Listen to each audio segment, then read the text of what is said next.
মাঝে মাঝে এমন কিছু মুহূর্ত আসে যখন বুকের ভেতরটা হাহাকার করে ওঠে, কান্না চেপে রাখতে হয়, চোখের কোণাটা ভিজে যায়, অথচ মুখের হাসি ধরে রাখতেই হয়। কারণ সবাই ভাবে তুমি ঠিক আছো। বলা যায় না কিছুই, বোঝানো যায় না কষ্টটা, কারণ কেউ শুনতেই চায় না, কেউ বোঝার চেষ্টাও করে না। সবাই শুধু দেখে তুমি কতটা শক্ত, অথচ কেউ জানেই না সেই শক্ত হয়ে থাকার পেছনে কতটা ভাঙা পড়ে থাকতে হয়।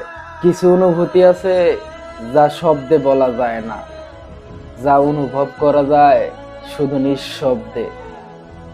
কিছু মানুষের জীবনটা হয়তো এমনই।